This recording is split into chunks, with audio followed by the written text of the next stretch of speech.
البدع والأهواء، أهل البدع العقائدية وأهل البدع السياسية. نقول بيننا وبينكم السلف، بيننا وبينكم الكتب، كان فيقول البدع بيننا وبينكم. Bismillahirrahmanirrahim. Qala al-Imam An-Nawawi rahimahullahu taala, Al-Babul Hadi wal Arba'un ba'dal mi'ah 141. Babu bayani anna sunnata idza qila lil musta'dzini man anta. Bab penjelasan bahwasanya sunnahnya adalah apabila dikatakan kepada orang yang minta izin untuk masuk rumah, siapakah engkau? Ayyakul, dia hendaknya mengatakan fulan. Ini sekitar contoh ya, bukan berarti setiap kali ditanya siapa fulan, ya tetap tak sampai nanti maksudnya. Tapi apa? Menyebutkan identitinya. Fa yusammi nafsah. Jayyid, Imam Nawawi menjelaskan maksudnya fulan di sini gimana? Dia sebutkan siapa dirinya itu, namanya siapa. Bima yu'rafu bih, dengan identiti yang dengan itulah dia dikenal. Minismin, boleh minas, boleh minis. Intinya adalah untuk lari dari pertemuan dua sukun, cari yang paling ringan apa. Minismin au kunyah, berupa namakah atau kunyah, abu siapa. Misalkan wa karahati qaulihi ana wa nahwiha, dan dimakruhkan untuk mengatakan saya, ada gitu aja. Siapa itu? Saya tak jelas siapa dia. Yang lebih berat adalah ketika kita tanya, tamu kita tanya, istilahnya tuan rumah tak keluar, tapi apa? Tanya, siapa ini? Dia bilang saya. Saya siapa? Tak kenal saya kan? Malah kita bingung. Kamu macam apa ini? Aduh. Kan jawab, senang, tinggi ditanya jawab, selesai. Yang lain malah bukan nyebut. Kita sudah tanya, siapa ini? Tebak siapa saya. Malah diajak tebak-tebakan. Ini yang kita pening, jadi panjang urusan. Tinggal nyebut nama, selesai. Tayyib. Qala al-Imam An-Nawawi rahimahullah, al-haditsut tasi'a asyar ba'da tis'imi'ah 919. Wa an Anas radhiyallahu anhu fi haditsihil masyhuri fil Isra. Ya, dalam hadis terkenal, hadis Isra Mi'raj. Sebagian datang dari sanad yang terkuat, yaitu Hamad bin Salamah dari Qatadah dari Hamad bin Salamah dari Sabit Al-Bunani dari Anas. Ini sanad terkuat dan riwayatnya paling lengkap, terutama terkait dengan urut-urutan posisi Nabi. Kalau dalam sanad-sanad yang lain itu posisi nabinya itu sebagiannya tidak urut, tapi untuk yang riwayat terkuat tadi itu urut. Posisi Nabi di langit pertama siapa, kedua siapa, dan seterusnya. Qala Rasulullah sallallahu alaihi wasallam. Rasulullah sallallahu alaihi wasallam bersabda, "Summa sa'ada bi Jibrilu ila sama'id dunya." Kemudian Jibril membawa saya naik ke langit dunia. Ini peristiwa kurang lebih berapa? 3 tahun sebelum hijrah, antara Bai'atul Aqabah pertama dan kedua, menurut pendapat jumhur.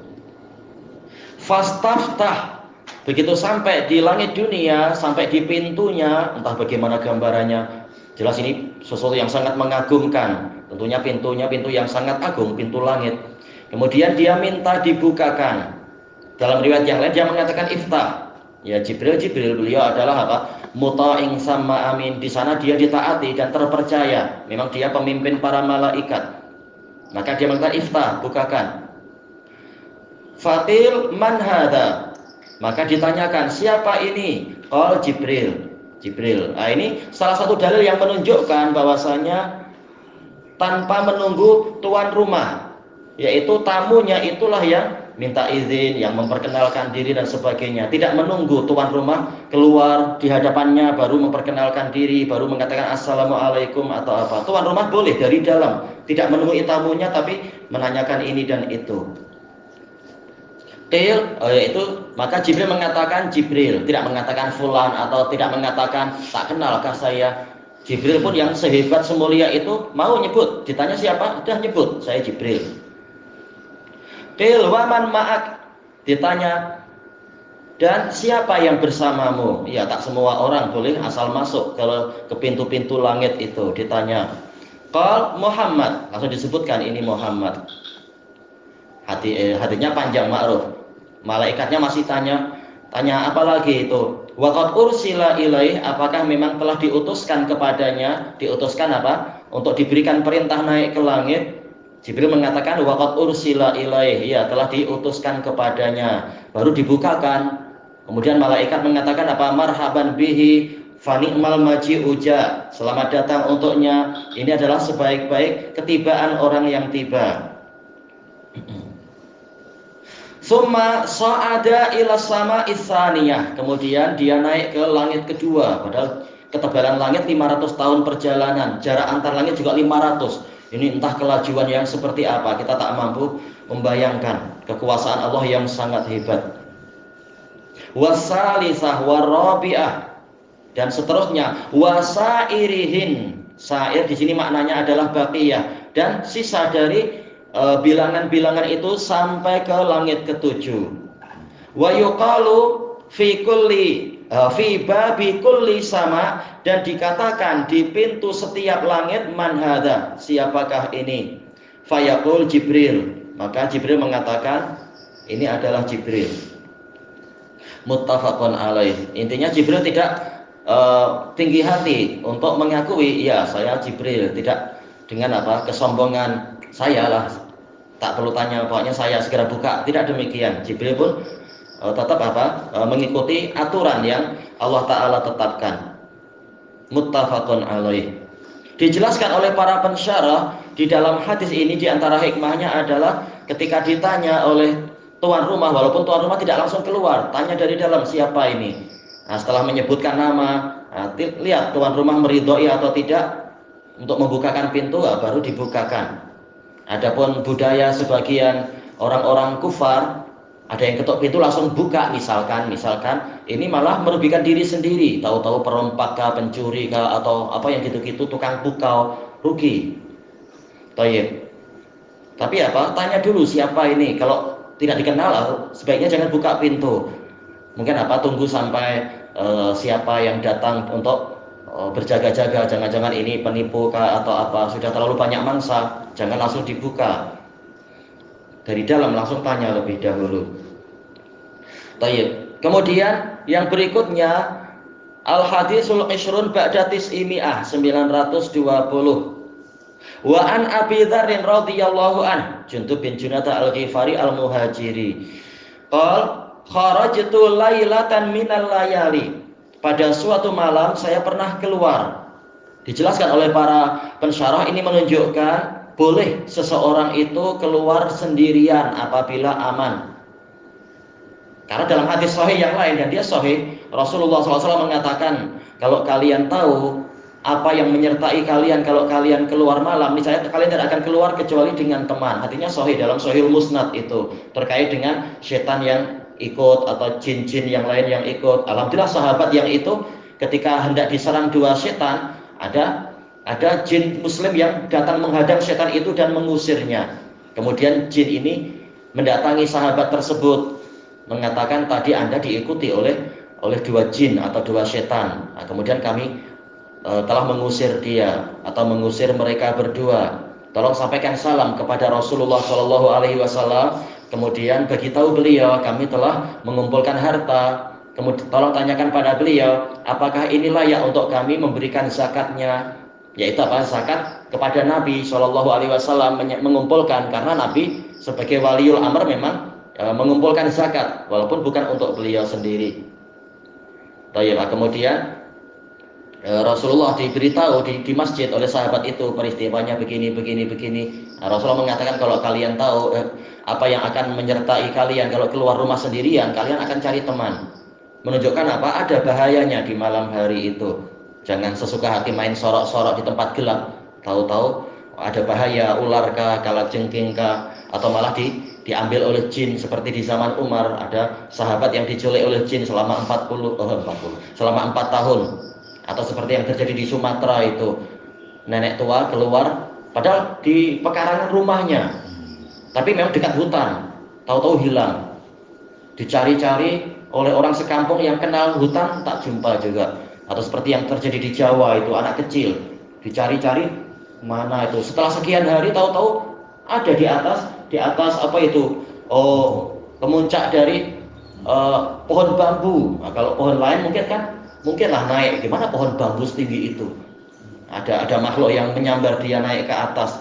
Maka emang hati-hati. Cuma ini tidak sampai diharamkan, karena Nabi tahu ini sesuatu yang akan menyulitkan kalau betul-betul diharamkan sendirian. Kadang kita tak ada teman dan kita perlu mungkin ke tetangga untuk barter lah, atau untuk pinjam duit lah, atau pergi ke kedai dekat-dekat situ untuk beli apa misalkan dan sebagainya. Menunjukkan bahwasanya boleh, tidak sampai haram, cuma sebaiknya berhati-hati. Fa'idha Rasulullah sallallahu alaihi wasallam yamshi wahdah. Ternyata ini idza fujaiyah, dia adalah harf. Setelahnya pasti apa? Isim. Baik. Kalau ada idza setelahnya isim tapi dia bermakna syarat, berarti apa? Ini adalah dzaraf dan juga dhamir syarti. Nah, yang setelahnya itu adalah fi'il. Kalau ternyata setelahnya adalah isim, berarti ada fi'il yang terhapus di situ. Ditafsirkan oleh fi'il yang setelah isim tadi. Tapi sekarang idza di sini idza fujaiyah. Oh, ternyata atau tiba-tiba saja saya mendapati ada Rasulullah Shallallahu alaihi wasallam yamshi wahdah, berjalan sendirian, dan ini juga menunjukkan sebagai syariat boleh, tidak sampai haram berjalan sendirian di malam hari. Yang penting apa? Kita berhati-hati. Rasulullah alhamdulillah tetap ada penjaga aja. Allah memberikan penjaga. Dan Rasulullah berbuat itu tentunya untuk diteladani, karena beliau memang teladan yang baik. Jadi tidak sampai haram. Dalil yang di Sahih Musnad tidak menunjukkan haramnya jalan sendirian. Yang penting kita berhati-hati dan sebaiknya apa? Ada teman. Baik. Faja'altu amshi fi dhillil qamar. Maka mulailah saya berjalan di bawah naungan bulan. Ini kata sebagian lughawiyun, ini adalah majaz. Bila bulan itu punya naungan, bulan punya cahaya, justru naungan itu berlaku pada benda yang disinari bulan, sehingga muncullah bayang-bayang di sebaliknya itu. Bulannya sendiri atau benda-benda bercahaya tentunya tidak memiliki bayang-bayang, berarti ini majaz. Kata ulama yang lain, ini bukan majaz, tapi ini memang apa? Bagian dari balaghahnya Arab. Dikatakan naungan bulan, dikatakan naungan matahari. Benda yang bercahaya mestinya tidak ada naungan. Yang naungan itu bagian yang tidak ada cahayanya. Tapi ini memang keluasan bahasa Arab. Baik. Faltafata, kemudian Nabi menoleh, yaitu mungkin apa? Merasakan ada orang, melihat qarinah, oh ini macam ada orang, maka menoleh. Fara'ani, maka Nabi melihat saya. Kemudian beliau melihat saya. Faqal man hadza? Beliau bertanya, siapa ini? Nah, sebagian pensyarah mengatakan ini menunjukkan bahwasanya Nabi Shallallahu alaihi wasallam tidak tahu perkara gaib, tidak tahu siapa ini, maka beliau bertanya, siapa ini? Faqultu Abu Dzar, saya mengatakan Abu Dzar.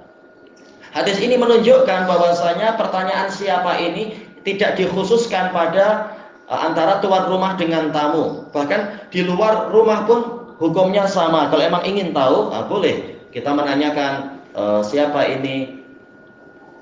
Nah, kemudian yang ditanya tidak perlu mempersulit, langsung dia mengatakan Abu Dzar, misalkan namanya kunyah Abu Dzar. Kenapa tidak menyebutkan nama? Kata para pensyarah, kata Imam Nawawi dan lain-lain, intinya adalah identiti yang dengan itu dia dikenal. Mungkin kalau bilang Jundub malah masih membingungkan. Jundub ada beberapa orang, tapi begitu mengatakan Abu Dzar, langsung Nabi tahu. Jarang ada sahabat yang kunyahnya adalah Abu Dzar, langsung dikenal, oh ini Abu Dzar Al-Ghifari. Maka tidak masalah yang seperti itu. Yang penting dengan itulah dia dikenal. Disebutkan di dalam biografi guru dari Imam Ibnu Baz, yaitu siapa? Fadilatul Syekh Muhammad Ibnu Ibrahim Al-Syaikh. Beliau pernah ana terlupakan waktu itu nelpon, ya beliau sedang menelpon salah seorang dhobit itu apa ya, semacam perwira di ketentaraan. Waktu itu mufti kekuasaannya besar, hatta tentara-tentara pun di bawah kekuasaan beliau, walaupun bukan kekuasaan yang mutlak. Ditelepon, ini ada tugas begini-begini, maka beliau menyangka nomor telepon beliau sudah diketahui, ma'ruf. Ternyata apa? Mungkin ini mungkin apa perwira yang baru kah atau bagaimana? Dia tanya, ini siapa? Maka beliau mengatakan, saya Muhammad. Muhammad siapa? Muhammad bin Ibrahim. Muhammad bin Ibrahim siapa? Muhammad bin Ibrahim al-Syaikh. Siapa sih? Langsung beliau, mufti. Oh, mufti. Oh, harus panjang sekali. Tapi beliau tak marah. Orangnya tak jelas, sudah kasih tambah identiti lagi. Cuma beliau tak mau sejak awal langsung bilang aku adalah mufti sekian tahun atau apalah istilah-istilah itu. Tidak demikian. Nah, beliau menyebutkan identiti sejak awal dengan cara yang tawadhu. Saya Muhammad, disebutkan namanya. Dan ini baik, tidak masalah. Dan ma'ruf juga ya, kalau dalam biografinya Imam Ibnu Utsaimin itu, ketika beliau naik taksi, cerita sana sini ternyata karena apa, beliau tidak diam aja di taksi ya, bicara baik-baik, ada faedah ya disampaikan. Ternyata pemandunya mungkin tak kenal. Maka pemandu tanya, antum siapa? Beliau mengatakan, saya Muhammad bin Saleh. Siapa Muhammad bin Saleh? Saya Ibnu Utsaimin. Langsung si seperti pemandu taksinya tak yakin, mengatakan kalau antum Muhammad bin Saleh Utsaimin, saya Ibnu Bas.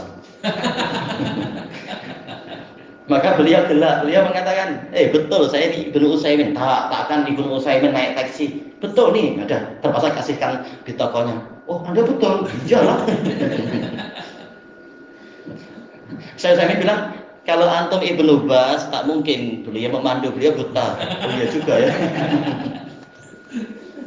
Intinya adalah ya tidak malu untuk menyebutkan identiti, tatkala ditanya jawab dan sebagainya. Anak dulu pernah waktu dijemput pulang ke Jawa, tahu-tahu ada teman, anak tanya, antum siapa ya? Takkan lupa, coba siapa saya? Allah, kita yang malu ketahuan kita tak hafal nama teman. Sudah berbelas-belas tahun, bolehlah lupa. Ya ditanya tinggal jawab, tak perlu ngajak tebak-tebakan, kita yang jadi malu. Ketahuan hafalan tak kuat untuk ikhwah yang sudah lama tak jumpa. Tayyib ilahuna wa wallahu a'lam.